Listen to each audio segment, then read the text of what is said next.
And Daniel, make sure everybody's muted.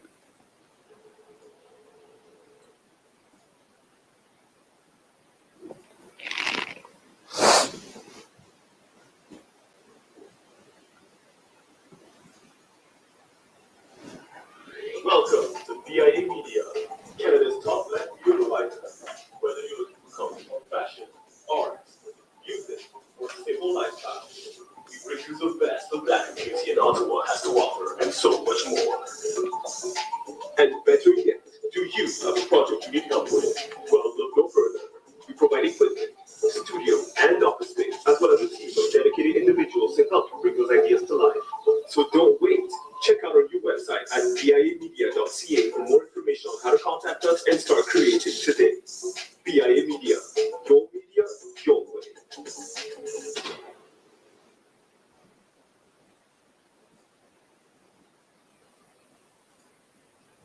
All right, everyone. Good morning. Welcome to our third session of our course on Sheroes, women of resistance, women who led resistance movements throughout the Africana world.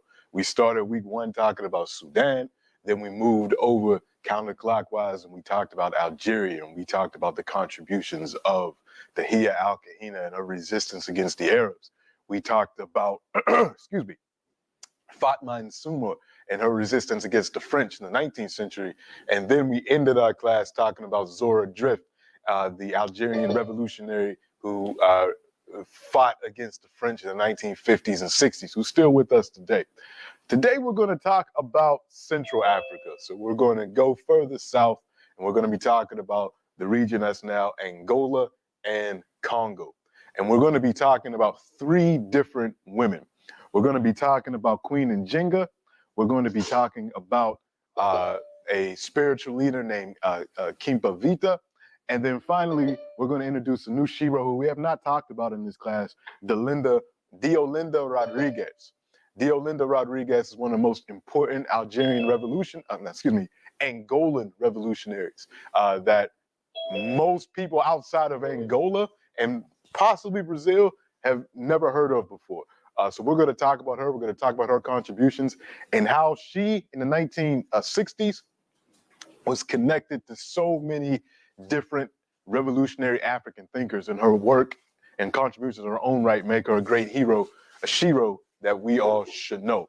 So we're going to talk about Angola during the slave trade for the first part of our class and the resistance to that, and how these African women use spirituality and diplomacy and military tactics to fight against the slave trade. We'll take a break, and then we will talk about Diolinda Rodriguez's resistance to the Portuguese as Angola fought for independence in the 1960s. So that's what we'll get into today. So as always, if you have questions, you can put them in the chat. You can raise your hand, and we have our first Q&A in the middle, and then we will have open discussion and Q&A at the end. Make sure if you're not speaking that you're definitely on mute so we don't pick up any background noise. All right, so what we've talked about so far, like we said, we started in the Nile Valley talking about Sudan, then we went up to North Africa, the Mediterranean, we talked about Algeria. Now we're moving all the way down here talking about where you see on this map where it says Congo Kingdom as well as what's modern day Angola. So this is what we're talking about today. This area of Africa is one of the earliest places that the European powers attempted to colonize, and it was the Portuguese. And the Portuguese were actually the first Europeans in the modern era to really set up bases. Right. Yes. Will we have access to the recording afterwards? Yes, it's always on the course website. Yes. The Portuguese in the 15th century, middle of the 15th century, come out of Portugal, and they're looking for access to Asia, and they begin exploring the western coast of Africa down into Central Africa. And this is where our story, our history we'll talk about today takes place. So the first person we're going to talk about is Queen Njinga Mbandi. Queen Njinga Mbandi. Sometimes you'll see her name spelled as Nzinga with a Z, but modern scholarship has shown the more correct way to pronounce her name and in Kimbundu, the language that she spoke is with the J. So it's Njinga, and Bandi, but you'll also see Nzinga. So she lived from around 1581 to 1663. A long life. A lot of that life she was Spendongo. So we're going to talk about her and her resistance to the Portuguese. The sources that we use to reconstruct this history, if you're interested in going deeper, Portuguese colonial records, as well as the records written by Italian missionaries who were in the region at the time, observing what was going on. Nzinga had Italian missionaries in her court in the later years of her life who often wrote down a lot of her history and what was done in her court.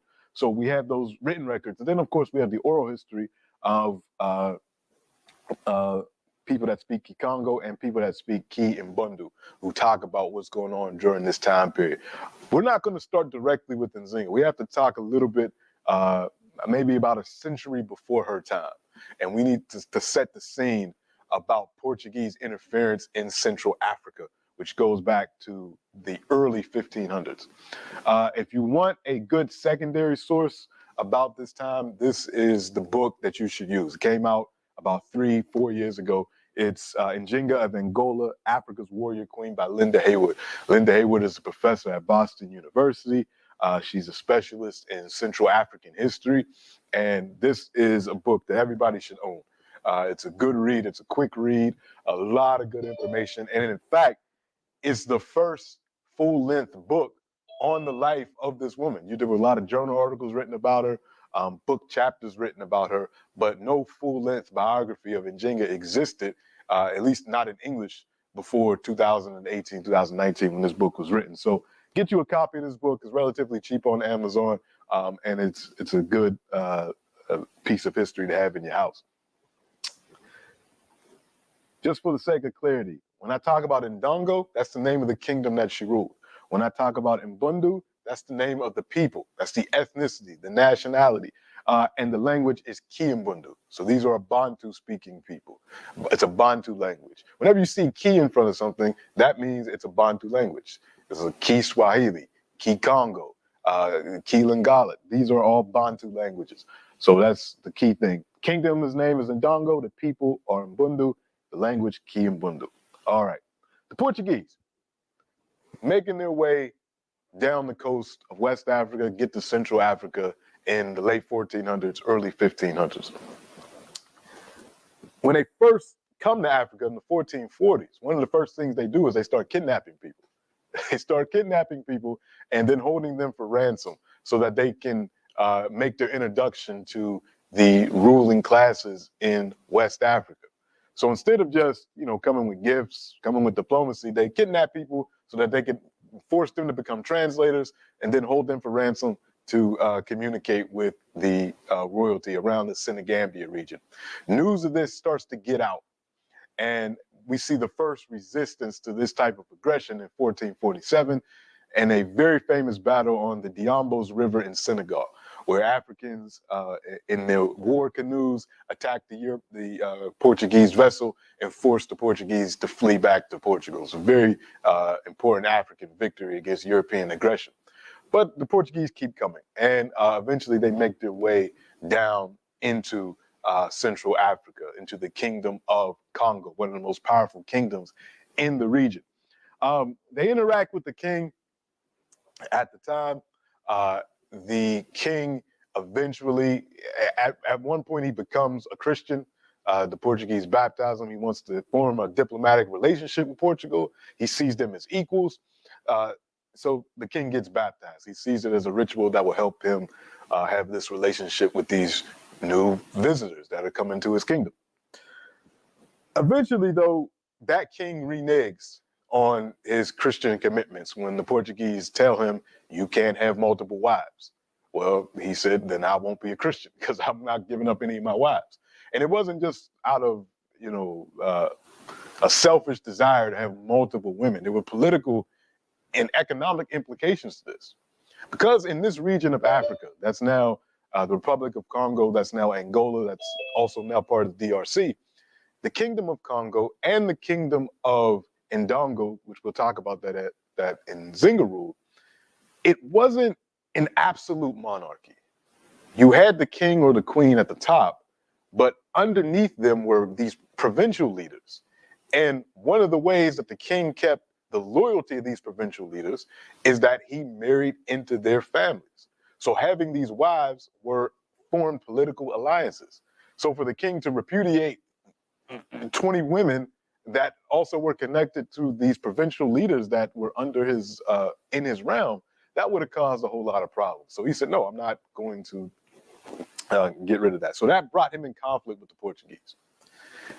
Because of the political situation in Congo and also in the kingdom of Ndongo, when the king died, it was not automatic that his eldest son or his eldest child would take over the throne. When the king died, a number of his children, whether from the principal wives or other wives, were entitled to become the next ruler. They had to have the support of the heads of the provinces, other influential people at court. So it wasn't automatic. Because of that, there was often fighting for the throne. Brothers fought sisters, brothers fought each other, cousins could even get involved sometimes. So a lot of people vying for the throne led to a lot of internal conflict that the Portuguese were eager to take advantage of, because the Portuguese realized two things. One, if we back the winner of the succession, then we will have direct access to the next ruler and we'll be able to trade and get preferential treatment and all these things. The second and perhaps more important aspect of this, the Portuguese realized that, hey, as they fight, they're going to have war captives.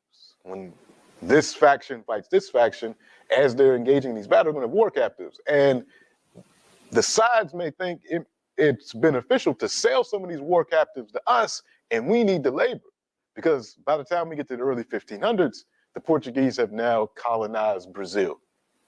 And in an attempt, just like the Spanish and the Caribbean, they initially attempt to enslave the indigenous people, but then they realized that African labor is also well suited to the work needed to be done in the Americas, in the mines and the plantations, so on and so forth.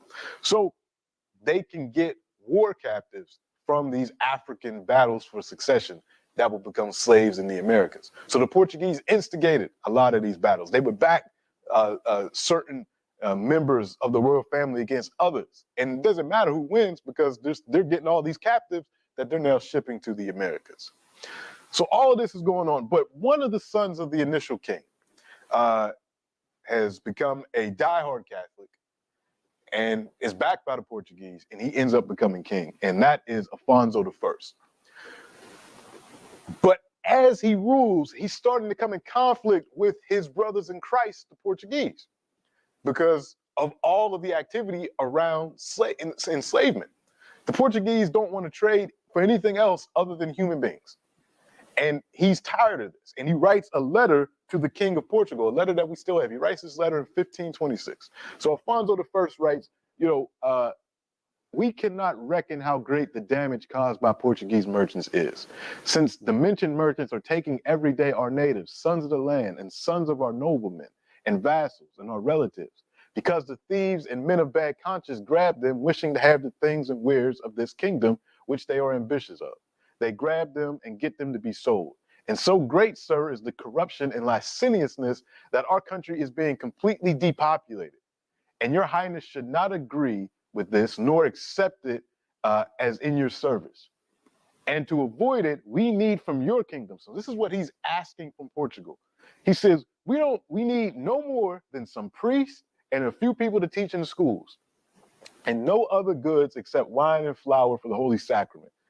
That is why we beg your highness to help and assist us in this matter, commanding your factors that they should not send here either merchants or wares, because it is our will that in these kingdoms there should not be any trade of slaves nor outlet for them.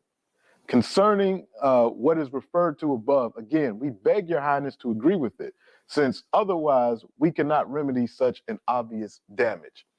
Then he talks about what happens when these Africans are taken. He says, as soon as they are taken by the white men, they are immediately ironed and branded with fire. And when they are carried to be embarked, If they are caught by our guardsmen, the whites allege that they have brought them, and they cannot say from whom.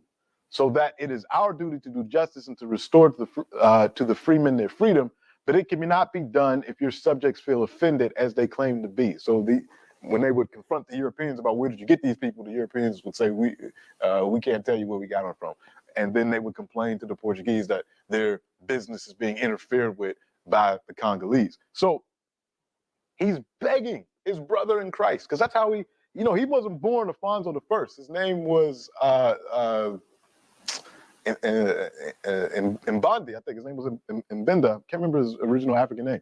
But his name was Zinga Mbemba. Thank you, Daniel. This is why you have a good teaching assistant. This right on cue. So he was given this name at baptism. He saw the King of Portugal as his brother in Christ. So he's like, this is against God. How are you allowing your merchants to do this? Of course, the King of Portugal basically ignored this. And then when he died, the cycle continued. And more Africans were taken from this region and taken to Brazil and other parts of the Americas. So this is about 100 years before Nzinga, and this is to the kingdom to the north. So this is about the kingdom of Congo, but the same situation is going to happen further south in Dongo as well. So as you can see from this map, particularly during the 1600s and the 1700s, many of the enslaved Africans that ended up in the Americas came from this region of Central Africa. That's now Congo, DRC, as well as modern day Angola. And many of them, up to 40% of all the Africans that were enslaved, 40% of them ended up in Brazil. So when we talk about the Atlantic slave trade, we're largely talking about a Brazilian phenomenon. Even though, of course, we have the Caribbean, other parts of South America, of course, the US and Canada, 40% of all those Africans ended up in Brazil, and many of them came straight from Central Africa, from the Congo Kingdom, from the Ndongo Kingdom. So this is the world that Nzinga is born into in the late 1500s, in the 1580s. The Portuguese have set up shop in Luanda, which is right on the coast, and they're making inroads further inland. And they're taking advantage of the political situation in these kingdoms, both in Congo and in Ndongo. So she inherits a kingdom from her brother. So a lot of the succession went from her father to her brother to her. And it's very interesting when all this is happening, because it actually starts with her grandfather, Cacinda. So she has this grandfather who's interacting with the Portuguese, who's having problems with the Portuguese, because just like in Congo, he's a king, but then there's also these governors, these provincial governors called sobas. These sobas have power. They have to pay tribute to the king, but the Portuguese are also coming in and trying to get the favor of some of these sobas. Some of them go for it. Some of them say, I'll ally myself with the Portuguese, and instead of paying tribute to the kingdom of Ndongo, I'll pay tribute to the Portuguese. So the Portuguese essentially turned them into neo-colonies. So the king is losing territory because some of these provincial leaders are switching their allegiance to the Portuguese. Some of these provincial leaders also want the throne of Ndongo. So they asked the Portuguese for arms, for men to fight, so that whenever there's another succession, they can possibly get the throne.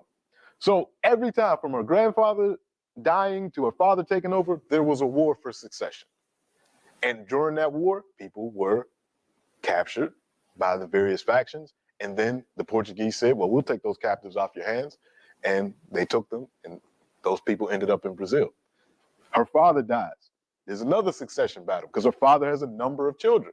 So anybody could be the next ruler. Another same cycle. Different sobas are fighting for the crown, backing different members of the royal family. Warfare ensues. The ultimate winner is her brother, Ngola Mbandi. Her brother wins. Her brother seeks to solidify his place on the throne. So one of the things that he does, he kills Nzinga's son, because Nzinga had a son at this time. Now, so there's the father had a number of kids, but with his favorite wife, Nzinga's mother and her brother's mother, he had 5 children. He had the brother, he had an Njinga, and 3 other girls. When the brother becomes king, he kills Njinga's son, and then he has his other sisters sterilized. And I'm not sure exactly how they did it back then, but he had his sister sterilized so that they couldn't have children, so that there'd be nobody to challenge his place on the throne, or at least less people to challenge his place on the throne. Njinga's not going to forget this, and so remember that he killed her son. But he was a relatively weak guy, and a lot of the Sobas, although he became ruler, didn't respect him, and more went over to the side of the Portuguese. More decided that we'll bide our time while this guy is king, and then eventually when he goes away, we'll put another person on the throne. Njinga was incredibly strong. So she was 10 years old when her father became king, and she's probably around in her 30s when her brother becomes a king. From an early age, her father had made sure that she got the best military training, the best training in diplomacy and politics. And in fact, many people in the kingdom felt that she would have been a better choice to be the next ruler versus her brother. But her brother was able to get the military forces and other things, able to solidify his position. Even though he killed her son, she still served her brother as an advisor and as an official in his court. So much so that when the brother was negotiating with the Portuguese, he sent Njinga as his representatives to the Portuguese who were stationed in Luanda on the coast. This is one of the most important meetings in African world history. When Njinga goes to meet the Portuguese to negotiate on behalf of her brother, a number of things happen. First, she actually gets baptized, and she's given the name Anna, which was the name of the wife of the governor of Luanda, the small Portuguese colony in Angola. So she's baptized. And again, it's really interesting when you talk about the conversion of Africans. They can't keep their African names. In order to be Christian, you have to have a European name. That's all part of the colonial project, to deculturalize the Africans. So they give her this name, Anna. And she goes along with the baptism because she sees it as part of the diplomacy. All right, I'll do this. I'll get in the water and say these things, and maybe this will help get us to where we need to be. So she gets baptized. Then the negotiation starts. And the Portuguese had a little game that they like to play with Africans, where whenever they would have a meeting, the Portuguese would be sat up on a chair, almost like a throne, and decked out chair. And then for the Africans, they laid some carpets on the ground so that while the meeting is occurring, the Africans would have to look up at the Portuguese to kind of show that, yes, we're better than you, yes, you're subjugated, and we're not equals. Well, Njinga wasn't going to play that game with the Portuguese. So when they came into the room for the meeting, the Portuguese governor sat down. She snapped her fingers, essentially, and one of her female attendants gets down on all fours and makes a chair for him. And the Portuguese were so blown away by this that they had to, record it in visual, because this is the power of this woman. She didn't have to speak a word. Then the attendant knew what it was, because she wasn't going to let the Portuguese embarrass her. So she comes in, she's dressed in her African clothes, she's ready to negotiate, and she makes such an impression on the Portuguese. And she's able to get some concessions about, the Portuguese can't advance past this area. You can't build forts here.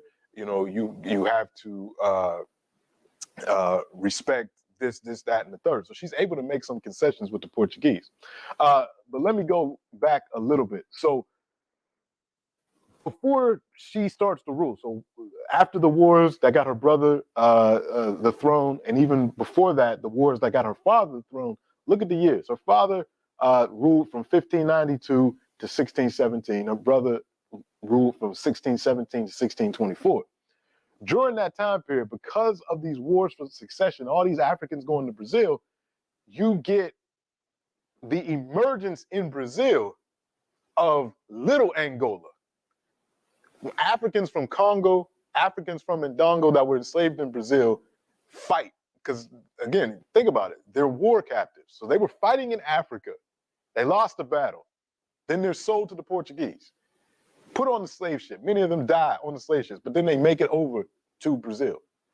That experience, even if, and you could have been on a boat with somebody that you were just fighting a couple of months ago, but that experience of going through that middle passage turned these people into what they call malungos. Malungos, Malungo, or Ungu sometimes. It's malungu or malungos, which means shipmate. It became a bond deeper than some familial bonds, because they went through that experience. So when they get to Brazil, these are people that have been fighting. They continue to fight, and they escape enslavement in Brazil, and many of them form an independent African nation in Brazil called Angola Janga, which the Portuguese referred to as the Republic of Palmeiras.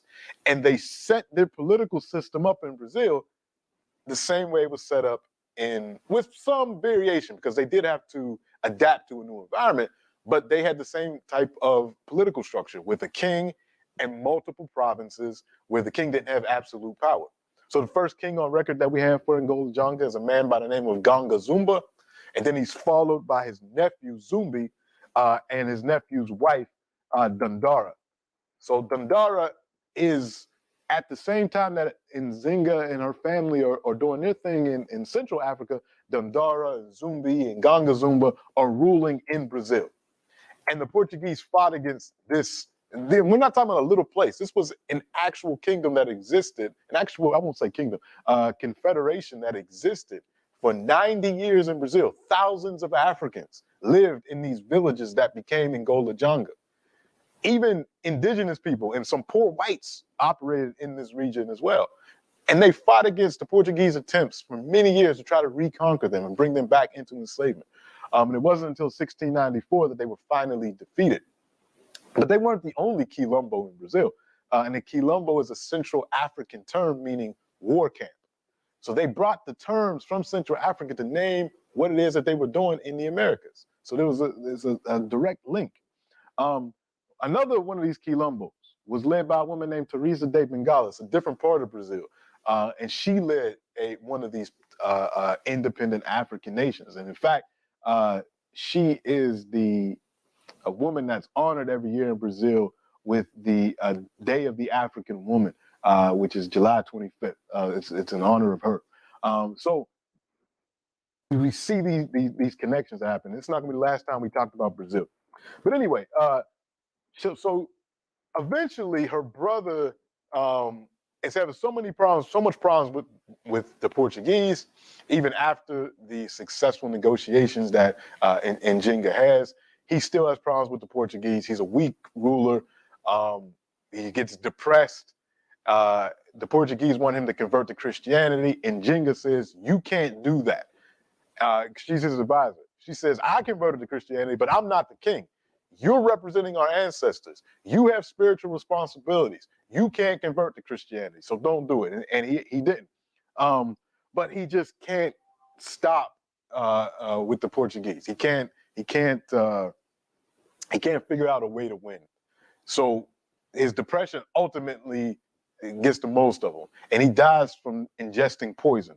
Now, some records say that he took the poison himself. Some historians allude to the fact that maybe Nzinga is the one that gave him the poison to finally put him out of his misery. But he dies, and before he even died, it was known that she was going to take over as the next ruler of Ndongo, which she does. One of the ways she consolidates her rule, first thing she does, she marries a guy that is the leader of a group called the Mbangala. The Mbangala were a group of Africans in the region that during the time of the slave trade, they made the decision that we're not going to be victims of the slave trade. And in order to not become victims, we're going to become essentially a roaming army that's always on the offensive. And we're never going to be taken hostage. We're never going to be conquered by anyone. And we will make our living fighting for different people as mercenaries. Sometimes we fight for different factions of the Ndongo. Sometimes we'll fight against the Portuguese. Sometimes we'll fight for the Portuguese. But the one thing we will not do is be put in slavery. So the Mbangala are a result of the slave trade. They're a result of Africans saying we might as well just keep fighting so that we never become victims. The Mbangala have rules You know, if you're in the Mbangala, you have to be initiated into the Mbangala. You can't be born into it. They don't even allow children to be born. If you get pregnant, you get kicked out of the Mbangala because they don't want children. So they have a leader. The Mbangala has a leader, and Njenga marries this guy, and he's actually considerably younger than her. But she had, in terms of her personal life, she had a lot of male lovers throughout her life. uh, she was not bashful. Now, in fact, she killed a guy that questioned that. There was an official in her younger years that said, you know, there's no reason you should be having all these male lovers. You're actually besmirching your father's legacy by doing all this. And she had that guy's son killed in front of him, and then she killed him. So that's what he gets for questioning the queen's love life. But anyway, so she marries the leader of the Mbangala. So that's one of the ways that she consolidates her position. The second thing she does, at that wedding to the leader of the Mbangala, she has a lot of her family members killed, people that would be threats to her regime. And then she kills the 7-year-old son of her dead brother. Now go back, remember, the brother killed her son, she killed his son. And that's actually one of the reasons why she married the leader of the Mbangala, because her brother had sent his son to the Mbangala to get military training. And the Mbangala had taken him in, but when she becomes ruler after the son dies, she's like, let me marry this guy, get close to this kid. At the wedding, she killed the kid, killed a bunch of members of her family. So she's not somebody to be trifled with. From what you can tell, she's a master of politics. She had been trained in military arts, so she knew what she was doing. When she becomes ruler, she disregards becoming a Christian. She really gets back into her ancestral religion or spirituality, and she looks at her kingdom. She looks at the different provincial governors, some that were aligned with her, and the ones that weren't. She went on the offensive. She started attacking them, saying, "You got to come back in line." They, in turn, started to make overtures to the Portuguese. Say, "We don't want to be under Njenga. We'll pay tribute to you." So that brought her into conflict, which she knew was coming anyway, with the Portuguese. So for the rest of her life, from the time she became queen to the time that she died in 1663, she fought against the Portuguese. Sometimes the Portuguese would have the upper hand, and she would be forced to use tactical retreats to take her troops and move her capital to different areas and reconsolidate, and then bring the fight back to the Portuguese. And then she conquered more and more territory. So by the time that she did die in 1663, she had reconquered a lot of the territory that was lost by her brother and lost by her father. And in 1657, she was able to force the Portuguese to sign a peace treaty that respected the new territory that she gained and respected her right to rule, because the Portuguese were trying to find different people in Ndongo that they could back to take her off the throne, but it never worked. She even took advantage of European rivalries. There was a war between the Dutch and the Portuguese in the 1600s, and she allied with the Dutch for a time to fight against the Portuguese. So she, like many other Africans, were always aware of European tribalism and would take advantage of dividing the Europeans the same way that the Europeans took advantage of dividing Africans when they could. So very important figure who ultimately wins. I mean, she gets, by the time we get to 1657, she lives another 6 years in relative peace with an expanded territory, because she has successfully, over those years, fought against the Portuguese and maintained the sovereignty of her kingdom. And she incorporated a lot of enslaved people into her kingdom. She said, the Portuguese have enslaved you. If you make your way to my territory, you're now free, and I'll help you fight to get revenge against the Portuguese. So she did that. And a lot of enslaved people left when they heard about this and joined her territory. So very important figure. After her death, one of her sisters takes over, but then the Portuguese hostilities continue, and they would continue in the region for some time. Now, all of this, again, these wars, these battles, even the battles that Njenga fought, sometimes when she lost, those captives, again, would be taken to Brazil and taken these other places. So this is how you see the African diaspora growing as a result of this. In Angola today, she is relegated as a national hero. There are statues built for her. There's streets named after her. Very important figure in the history of the region. Another important figure, a little bit further north. So we're going back to the Kingdom of Congo. So remember, the Portuguese first interacting with them in the 1500s.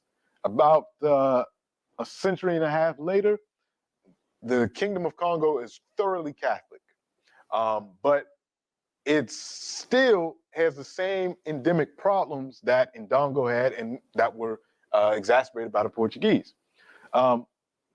Into this region comes another woman who uses spirituality and religion to fight against slavery and to fight against the Portuguese and attempt to unite her people, because at this point the Kingdom of Congo has been decimated by these civil wars that I've been talking about. She wants to unite the Kingdom of Congo. She wants the Portuguese out. She wants slavery to end. And her name was Quimpa Vita. The Portuguese referred to her as Donna Beatrice because she had been baptized with this European name. A good book written by her, The Congolese St. Anthony, by John K. Thornton, who's also a colleague of Linda Haywood, both at the University of Boston, both experts in Central African history. So this is a good book if you want to read about her. I'll talk about her briefly, then we'll take our first Q&A. So again, this is north of what we were just talking about. Njinga was the kingdom of Ndongo, and we're now talking about the kingdom of Congo. So you see the splinters. You had different people saying that they were the rulers of Congo. You had King John II, Pedro. You had these other regional leaders. So it's a very divided kingdom that she comes into. But she is part of an extended part of the royal family of Congo, and she wants to see our people united. Early on in her early life, she was trained in Congolese spirituality. She's trained as a priestess in their spiritual system. And she's a member of the Kempasi Society, which is one of the brotherhoods or sisterhoods in the Congolese religion. She is also Catholic. And sometime around the year 1704, she claims that she's been possessed by the spirit of St. Anthony, which is really important because St. Anthony is the patron saint of the Portuguese. So, of course, because of the relationship between Portugal and the Congo rulership, he's also the patron saint of Congo. So she says she's been possessed by the spirit of St. Anthony, and she can speak as a representative of St. Anthony. And what the message that she has for the people is very different. First, she says, we have to end all this fighting amongst ourselves. We need to unite. We need to have one ruler in Congo. And she attracts thousands of people to this message. And they say she performs miracles of healing and different things. Second thing she says that the Portuguese have been lying to us this entire time. Everything that happened in the Bible that you read, that the Portuguese are telling you about, it all happened in the Congo. Jesus was born in the Congo. All the stories that you read, all that stuff happened in the Congo. It didn't happen anywhere else. And all these people were black. And these black saints want an end to Portuguese aggression. They want an end to the slave trade. And there will be more black saints to come after me. This is what she's saying to people. Now, the Portuguese are completely up in arms. Number one, there's a woman claiming that she is possessed by the patron saint of Portugal. So that can't possibly. And she's black. And she's talking about unifying the Congo kingdom, ending the slave trade, which is incredibly profitable to them. And then has the audacity to say that the people in the Bible were black and that this stuff took place in the Congo. So she was under threat. The Portuguese interrogated her. They fought against her followers. Even though she was relatively a peaceful person, her followers waged war against the Portuguese. She was ultimately killed, but her followers continued to fight against the Portuguese. And they were called Antonians, so followers of St. Anthony. Many of them were actually enslaved, brought to Brazil, and then some of them were even brought to the United States. And in the United States, they kept fighting. And there's a rebellion that actually happens in South Carolina, and the initiator of the rebellion were Antonians, people that were followers of this spiritual faith that she had set up in the Congo. So she is another one of these figures in Central African history. Use spirituality, use their charisma to unite the people, to send a message that we have to fight together. We have to end this abomination that is the slave trade. And encroaching Portuguese colonialism. Because if we don't, our future is not going to be bright. Unfortunately, because of the divide and rule tactics that had already been there, Portuguese weaponry and other things, her movement was ultimately crushed by the Portuguese. But the spirit didn't die. The movement may have been crushed, but the spirit didn't die and would continue throughout the various resistance against the Portuguese that occurred in the 1800s and that occurred in the early 20th century. When we come back for break, we're going to talk about the ultimate culmination of Portuguese rule in Africa, which doesn't end until the 1970s. So think about this. The Portuguese were the first Europeans to really have a foothold in Africa in the modern period, starting in the 1500s. And they were one of the last major powers to leave, all the way up until the 1970s. We're going to talk about how they were finally kicked out when we come back from break. And again, focusing on Angola in 1976, but we're going to talk about the 1960s. So anybody have any questions or comments? Daniel, do you see anything in the chat? Do you see anything? Yes. Just quickly, I just have a very quick question. Yes. I need to run. Would we be able to meet at some time this week? Yes, just email me. Okay. Yeah, definitely. All right. All right. Mr. Thomas, go ahead. Morning, all. How is it that so many of us believe in Christ and these promises? Religion was used and maybe still being used as oppression. And yet we are led to believe that same evil is the redemption. How do we square that circle? That's a good question. And in fact, the next person we're going to talk about attempts to answer that. But essentially, the Christianity that was presented by the Portuguese is not, and the other European powers, is not a true representation of the message of Christ. So other African rulers have been able to use, and leaders have been able to use, and activists have been able to use the true gospel and the revolutionary message of the gospel. People like Nat Turner, people like Martin Luther King, people like Deolinda Rodriguez, who we're going to talk about, are able to use the liberatory messages in the gospels as a way to unite people and to fight against oppression, which is what the gospel of Christ is actually about, fighting against oppression and people treating each other right. So that's the reason why. That doesn't excuse, what I'm saying doesn't excuse what the missionaries did, what these various forces did in presenting their colonized version of Christianity. So I think that is how it's able to be squared. You know, in all these religions, whether we talk about Christianity, we're talking about Islam, we're talking about Buddhism or Baha'ism or traditional African religions, they're simply tools. They can be used to oppress people or they can be used to liberate people. It's just like a knife or a gun. You could use a gun to stick people up and steal from them, or you can use a gun to defend your family. So it all depends on who's wielding the tool. And that's the key element of that. And I think that's how you can square those ideas. But that's always a good question. Daniel, who's next? Mr. Francis and then Robin. Okay.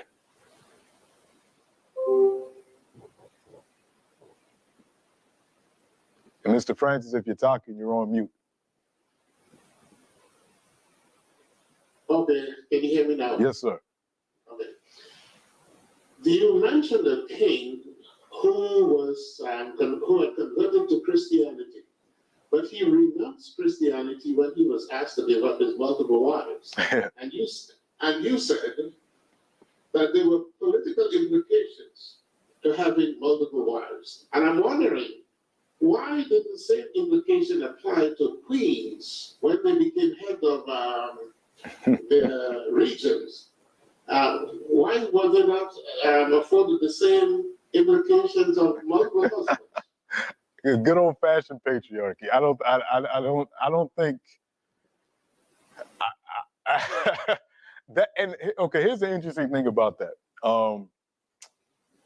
In Brazil, actually, and a lot of the quilombos, we have evidence that women did have multiple husbands, just because of the numbers, the dynamics. I mean, the demographic numbers in Brazil. There were more men than women, so women they had multiple husbands in Brazil in the quilombos. But back home, I don't think there's a whole lot of men that want to be a second or third husband.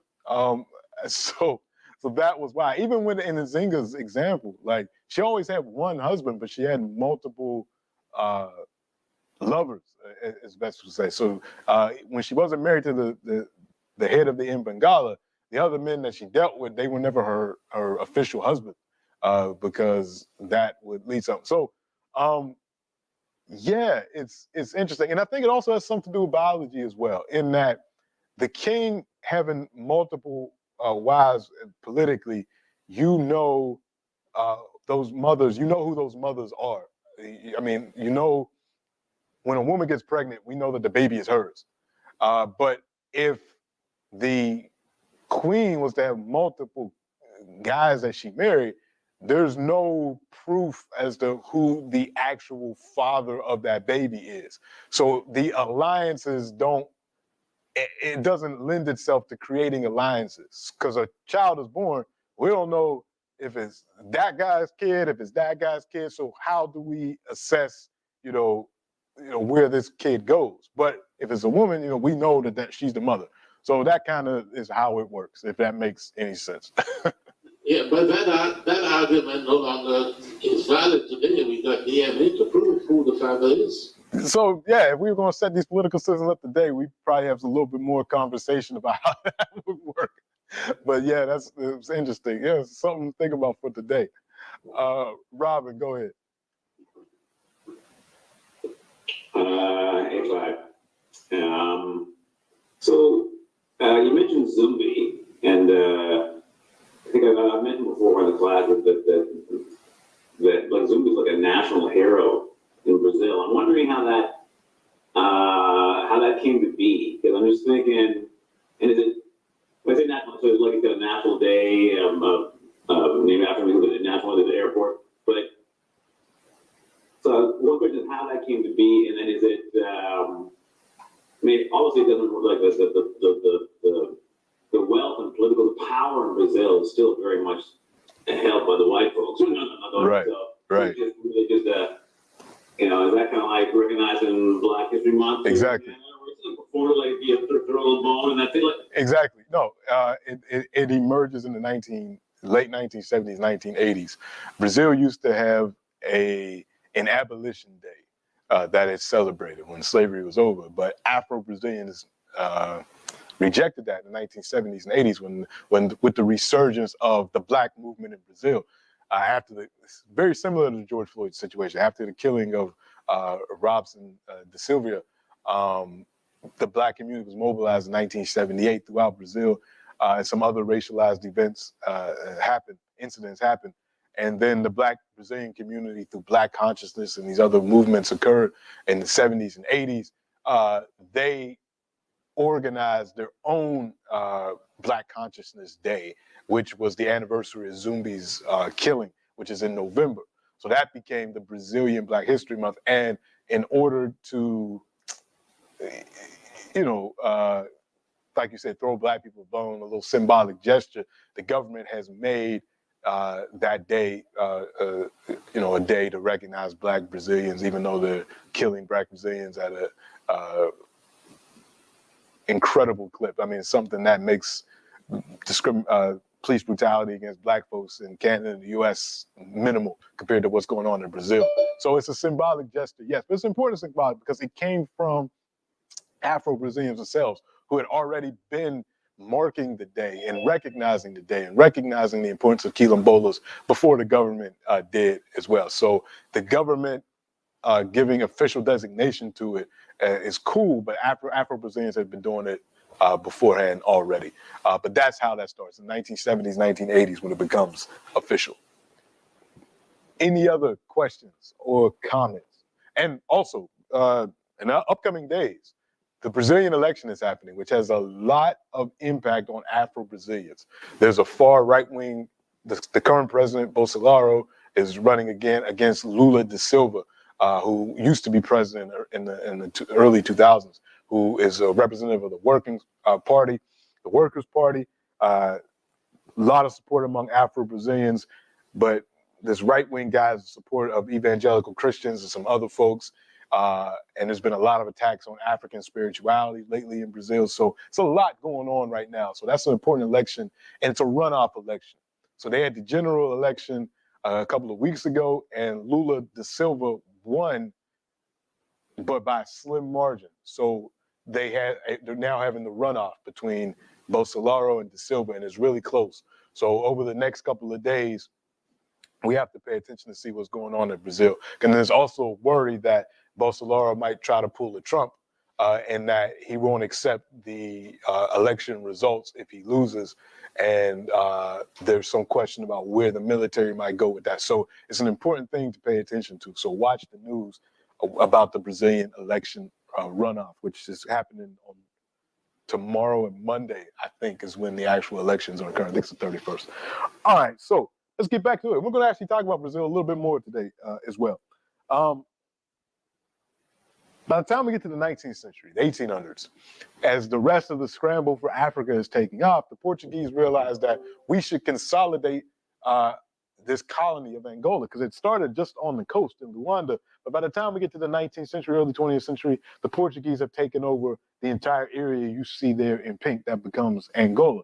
The Portuguese also hold Mozambique and Guinea-Bissau here in West Africa. These are the Portuguese colonies in Africa. So Mozambique, Angola, and Guinea-Bissau. And essentially, they're the last true colonies in Africa, with the exception of apartheid South Africa, which gets free, of course, in the early 1990s. But Mozambique, 1974, Angola, 1976, and Guinea-Bissau, 1974. And this is really a result of an internal revolution in Portugal itself, which takes out a dictatorship, and then they give up their colonies. But that dictatorship, which operated from the 1920s or 30s up until 1972 or 3, one of the main aspects of that dictatorship was maintaining colonies in Africa. And this becomes important. And Angola had become a semi-settler colony, similar to what we talked about last week with Algeria. You had a number of Portuguese that came to Angola to live, and not just to exploit the resources and the labor, but to also live and control the land. And when these Portuguese came to Angola, the colonial project in Angola was very similar to what was going on in Algeria. They attempted to create a middle class of Luso-Africans, so Portuguese-speaking Africans that were both culturally assimilated. So they were Christian, they loved Portuguese culture, all of those things. But the Portuguese took it a step further in Angola. They actually, as a policy, wanted to create a mestizo class, a mixed class of Africans mixed with Portuguese. So there were sexual politics involved with it as well. I mean, in all colonies, there is sexual exploitation. That goes without saying. But it was part of the official policy of the Portuguese in Africa to create a mestizo class, the same way they did in Brazil, where you have these gradations of color and race in Brazil. So same policy. So in Angola in the 1940s and 50s, you got more Portuguese coming to live in Angola to take over land. They created forced labor restrictions on Africans throughout the colony, basically like slave labor camps that existed throughout Angola. Of course, the everyday racism of a settler colony, blacks can only be here in certain areas and all of that. So that's what was going on in Angola in the 40s and 50s when our next Shero came up. And we are talking about Deolinda Rodrigues, also known as the mother of the revolution in Angola, the mother of the revolution. Not a lot is discussed about her in English-speaking spaces, even French-speaking spaces. In Angola, they know about her. In Portugal, they know a little bit about her, but mostly all the things that have been written about her and the movies that have been made about her, I think there's been a movie made about her, it's all in Portuguese. So a lot of English-speaking people don't have a lot of information about her. I didn't learn about her until like last year. I've been studying Africa for a long time, and I only heard about her last year. Very important figure that we're going to introduce to many people today. But this is the statue of her, one of many statues of her in Angola. So if you can read Portuguese, or if you want to take the time to translate this, there is a semi-autobiography of her available that came out a couple of years ago. It's called The Diary of an Exile Who Cannot Return. I think that's how you say it in English. But it's a collection of this diary that she started when she was a young girl, and her brother released this. So it has all her thoughts from the time she was young to the time that she was killed in battle after she was captured in the 1960s. So it talks about her life. She was born to a middle-class family in Brazil. And unlike most of the Angola, unlike most of the Afro-Angolans, she wasn't Catholic. She was Methodist. The Methodist Church had sent missionaries to Brazil, and it had become a quasi-revolutionary movement in Brazil. The Methodist Church was the only one to kind of at least give recognition to the humanity of Africans. And they organized as such in the early 20th century. And her father was a Methodist pastor, even though her family was one of these middle-class families that the Portuguese looked at as examples of assimilation. They dressed like Europeans. They could speak Portuguese. They went to the schools that were run by the Portuguese. So again, I'll say this, I've said this in numerous classes before, but I'll say it again. A lot of the revolutionary leaders of the 20th century, and even before that, came from the middle classes. There's something about people being able to see both sides, seeing what the oppressor does and how it affects the oppressed, and see the interoperatings of the oppressor that makes them even more revolutionary. So you got people like Toussaint Louverture in Haiti, who was a free black, who was, in terms of the slave system in Haiti, relatively middle class. You have people like Fidel Castro, who came from a pretty wealthy family, or Che Guevara from Argentina, he was a doctor in Argentina, and others who come from these middle classes that are able to see. Nat Turner in the U.S. was enslaved African, but he was allowed to be a roaming Baptist preacher.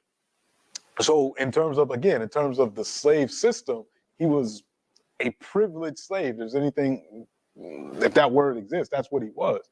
So a lot of people from the middle class a lot of revolutionaries come from this segment of the population.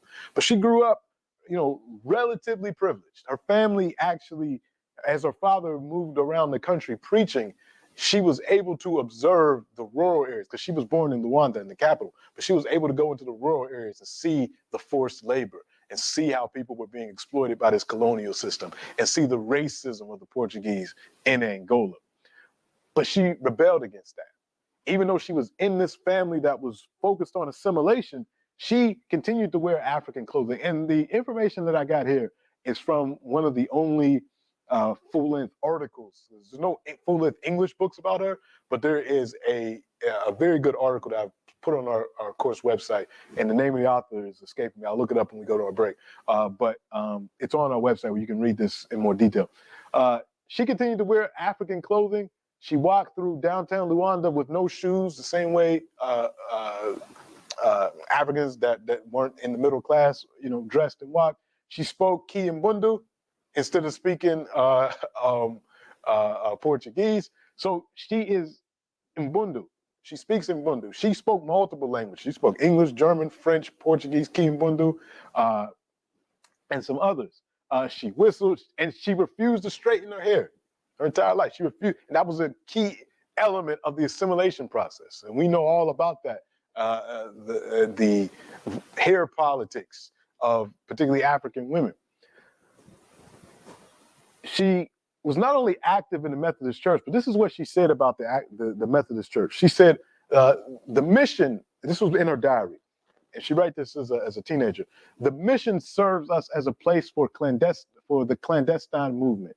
Even in our prayers, our eyes speak politics. But the person that was over the mission thinks we are meditating about the Lord's word. But if coming to church on Sundays helps us to connect and do the nationalist work, then we can come to church. So they use the church, young people use the church as a place to meet, to talk about how we're gonna get the Portuguese out of Angola.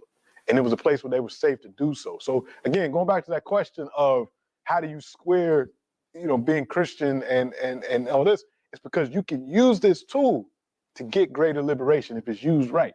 So this is how she lived.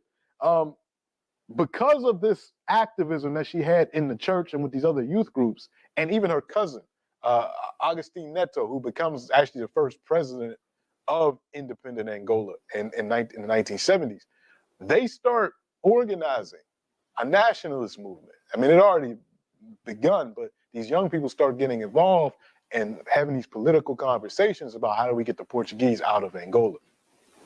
Through her activity, she starts to get monitored by the Portuguese officials who begin arresting young people that are known to be in these nationalist circles. And eventually, she has to leave Angola out of fear of being arrested. There's an arrest warrant out for her. So first she goes to Portugal, and then she makes her way to Brazil because, again, Brazil and Angola both colonized by the Portuguese. There's this Portuguese connection. So a lot of students from Angola go to Brazil to study. So she actually goes to Brazil, and she sees the same thing in Brazil. She sees the races because she's still connected with the Methodist Church, and they have elements in Brazil too. So she goes to Brazil as a part of the Methodist mission. She's in Brazil, and she sees the same racism that she experienced in the cities in Angola and throughout her experiences in colonial Angola. And she writes about that in her diary. And she's starting to see the wider world of white supremacy. While she's in Brazil in the late 1950s and 1960s, and she's quite cognizant about what's going on in the rest of Africa, different countries are getting independence, or independence movements are growing throughout Africa. She's also seeing up north what's going on among Black people in the United States. So she takes it upon herself in 1959 to write a letter to this young Black minister guy that's suddenly been in the news since 1957. So only about 2 years this guy's been in the news, but he's doing some good things in America. So she decides to write a letter to this young minister. And the young minister writes back to her in 1960. And that young minister is Martin Luther King Jr. So she's in correspondence with Dr. King in the late 1950s. And she writes to Dr. King asking for advice. She tells him about Angola. She tells him about what's going on in Angola. She talks about her time in Brazil, but she's mostly focused on, this is what's going on in Angola. I've seen what you did with the Montgomery bus boycott and using nonviolence, and now you've become famous, and you're struggling against the same type of oppressions that we're fighting against. What's some advice that you can give me? So she's writing Dr. King from Brazil, and Dr. King writes her back. And you can find this letter in Dr. King's digitized letters that are online. All of Dr. King's letters, or a lot of them, have been digitized and they're available to read. So Dr. King writes her back, and this is just part of the letter that he says. He says, I would say, however, that the first step toward rectifying the situation is to develop real leadership in your country. Some one person or some few persons must stand as a symbol for your independence movement. As soon as your symbol is set up, it is not difficult to get people to follow. And the more the oppressor seeks to stop and defeat the symbol, the more it solidifies the movement. It would be a wonderful, wonderful thing for you to return to your country with this idea in mind. Freedom is never achieved without suffering and sacrifice. It comes through the persistent work and tireless efforts of dedicated individuals. You must also know that what is happening in other countries in Africa will inevitably have repercussions in your own country. It is impossible for Angola to stand in Africa and not be affected by what is happening in Nigeria and in Kenya and in Rhodesia. And on the note, it's important that when we talk about Dr. King, and we do this in our Dr. King and Malcolm X seminars, that Dr. King had a knowledge of Africa. Dr. King was never divorced from what was going on the continent. Dr. King was there at Ghana's independence in 1957 as an invited guest. Dr. King was at Nigeria's independence in 1960. So King knew Africa. King was connected to various leaders in Africa. King never looked at the struggles of just what he would call the Negro in America as being somehow divorced from what was going on in Africa. King always had an African connection. So he says, and so your real hope lies in the fact that independence will be a reality in the whole of Africa in the next few years. You have my prayers and best wishes for God's blessings in all that you are doing. I hope that your studies ahead will be most fruitful and rewarding. Under separate cover, because he had to send this book, clandestinely, because the Portuguese were monitoring, our correspondence. I'm sending you a copy of a book of my book, Strive Toward Using Nonviolent Tactics and all that. Please accept this as a gift from me. I hope that you will find this humble work of mine somewhat helpful. So she was connected to Dr. King.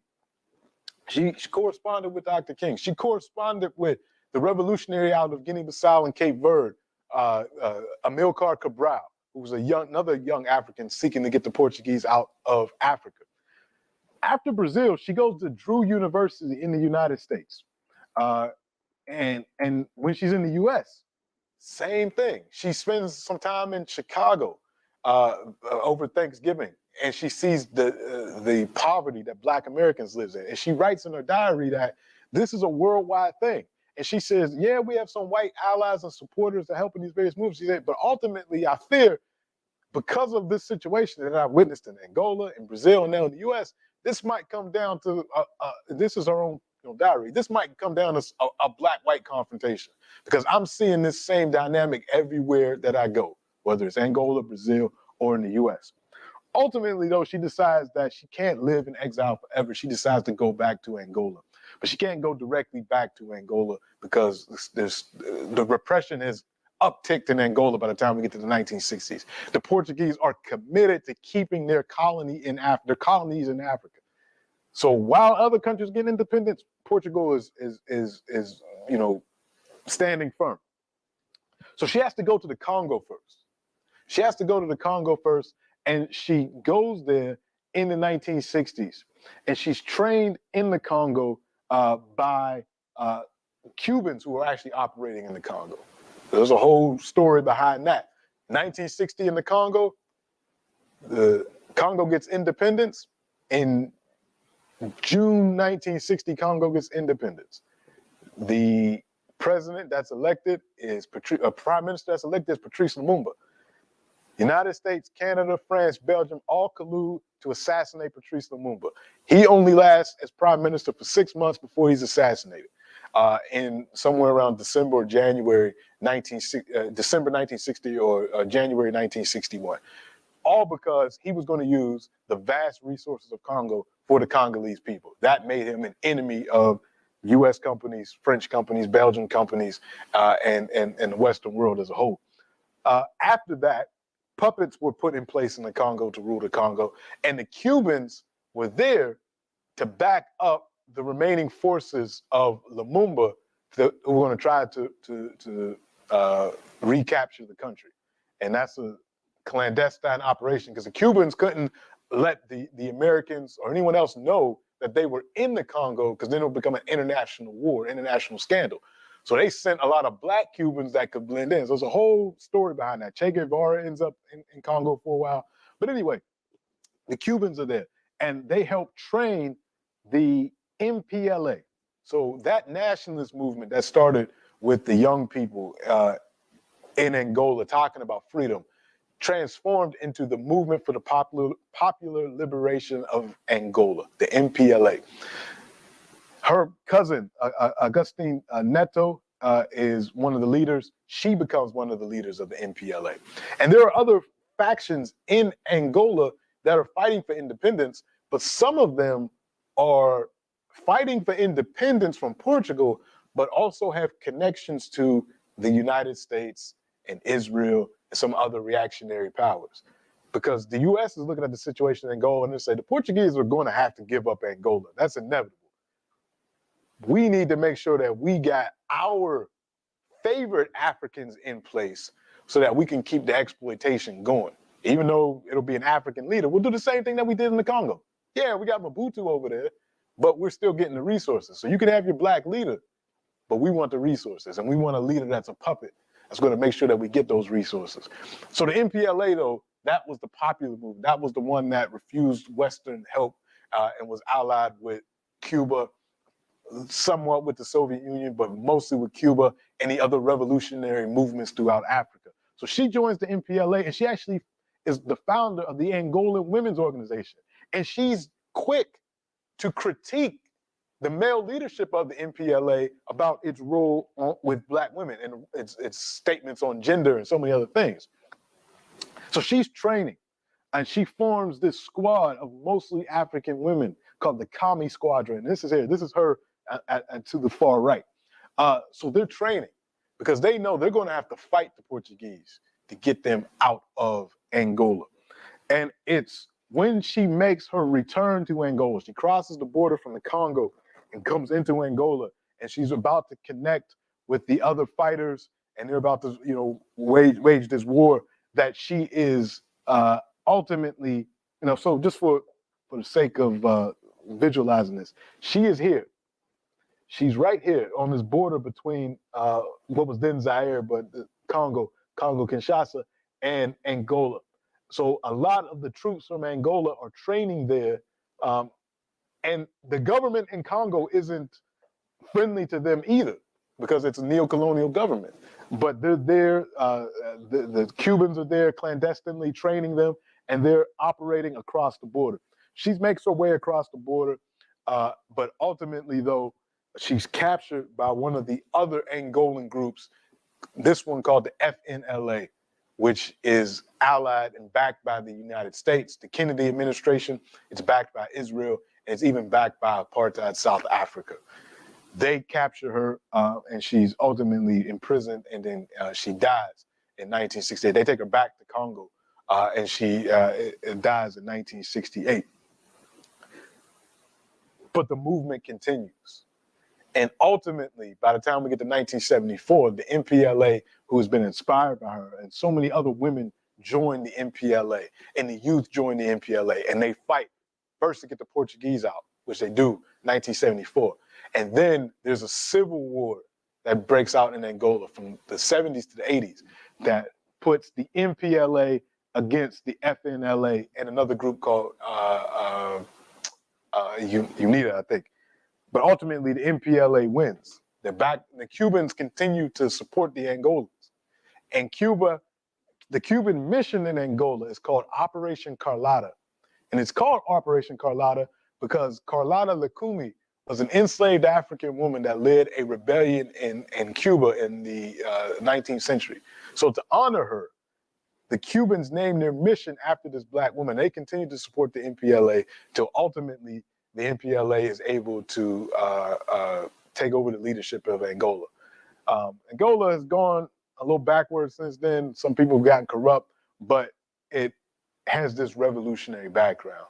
And it's all because, or partially because, of the work of Deolinda Rodriguez. During her time in the Congo, she had started a radio station to support the revolution. She had organized revolutionary fighters. She had opened up schools in the liberated zone. She had done so many things to support the revolution, and she is honored as the mother of the Angolan revolution. So we'll stop there today with Deolinda Rodriguez, and we'll pick up next week with some more tales of various Sheroes, some more history to discuss, and we'll just keep it going. So next week will be session 4. Does anyone have any questions or comments about anything before we close up? Daniel, anything in the chat or any hands? Yes, there were some questions in the chat from the session before break. Somebody asked, are there any traditions, rites, or rituals folks practice today to artificially create the Mulongo bond today? That's a good question. In Brazil, there are a number of ceremonies in Candomblé and the Umbanda spiritual traditions that unite people. I'm not for certain that they explicitly unite people as Malungos, but there's definitely a number of initiation rites and various rituals that are practiced in those two faiths. But that would be interesting to find out. I don't know the answer to that completely. Okay, the next question, are there resources which contain many examples of various oaths folks took to be part of their respective kingdoms or to be part of their resistant movement? They're not all in one place. There are allusions to it, but what you'll normally see in historical record is that the people took an oath, but the actual wording of that oath isn't usually there, because most of the time during rebellions or resistance against colonization, what we have written are the records of people that have either been captured or as a result of court testimony or these types of things. So it's not a lot of detail. It'll say something like, yeah, we all took an oath and maybe we drank a mixture of gunpowder and blood and we did this and then we went on to fight. But the actual wording of those oaths aren't there because a lot of this stuff was oral. So you might have some oral remembrance of what was said, maybe in some places, but very few times is it actually written down what those oaths actually asked of people. Okay, the last question, I think this was in reference to Kempa Vita. It said, the hats and headdress depicted in the various pictures of this queen resemble long blonde hair. Are we aware if that portrayal is purposeful? If so, why? I think that's just a veil. I don't think that's hair, but I think it's just like a veil. Yeah, I don't think that's a representation of hair. Okay, Robin and then Mr. Francis. Yes. Thanks for another great class. This is the updates now, right? Yeah, definitely. Yeah.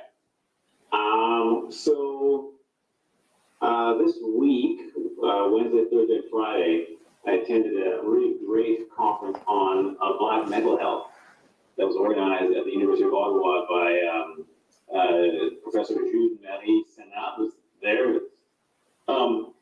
So that was a great conference. Now they're going to share a whole bunch of the stuff. When I get the links, I'll share it like in next future classes. But the main thing I wanted to focus on was so I went there as a full-time activist. I went there looking for information on that would help me to focus where I need to push, right?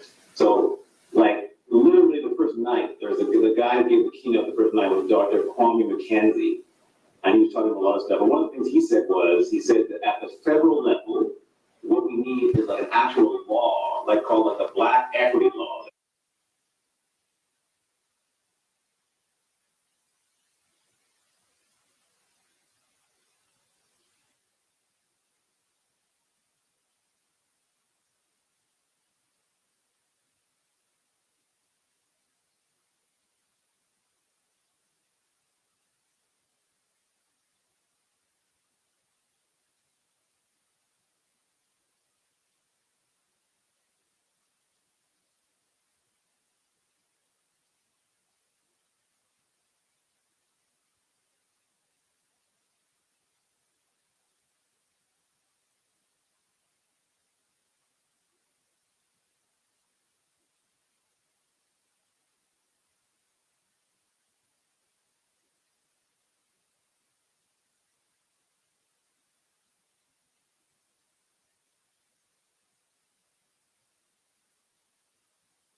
But actually, one thing that was quite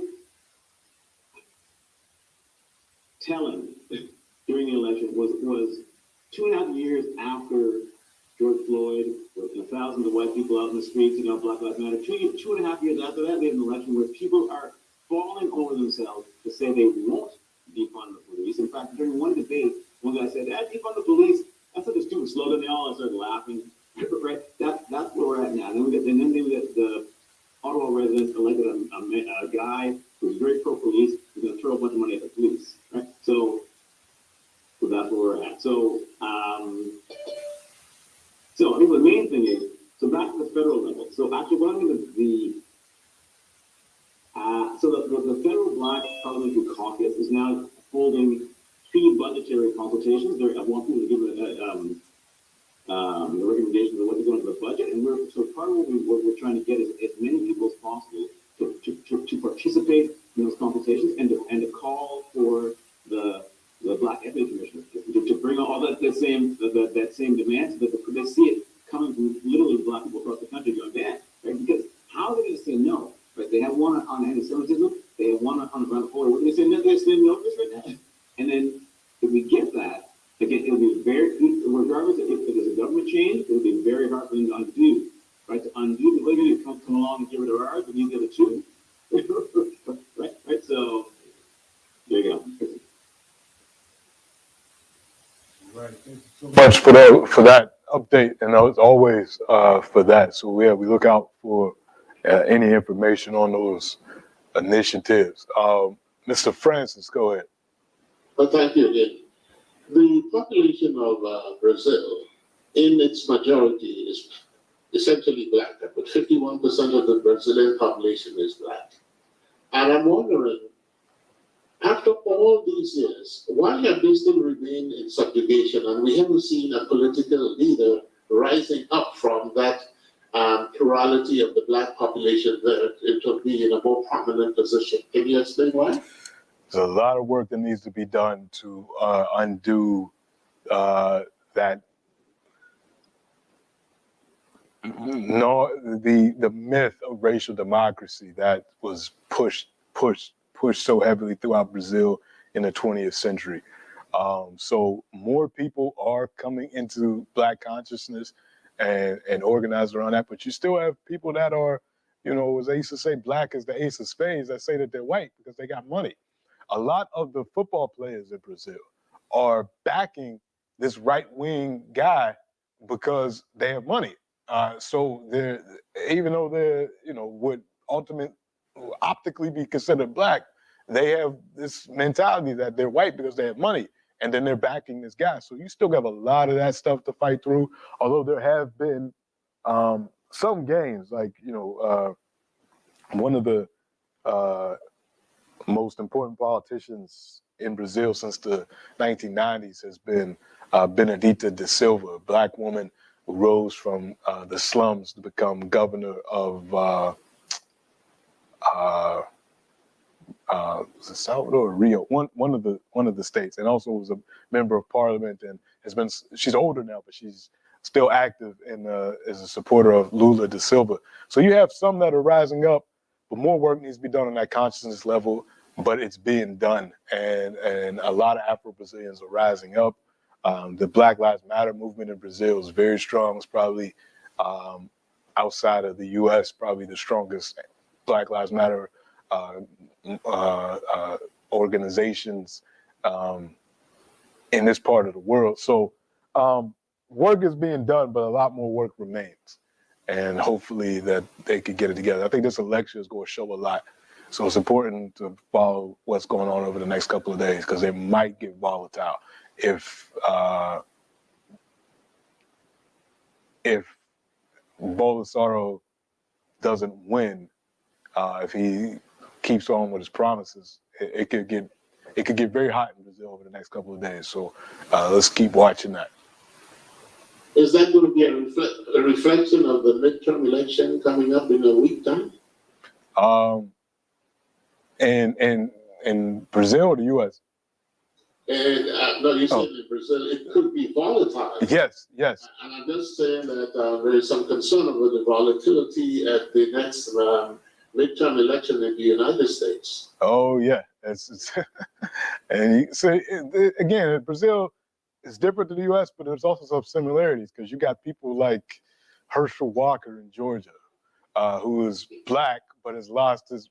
I don't know if he ever had him. I don't know if it's those concussions or what, but this guy is, running. The Republicans picked him to run against another black man, and he's just making a fool out of himself. But the whites will vote for him, and even some lost-minded blacks will vote for him.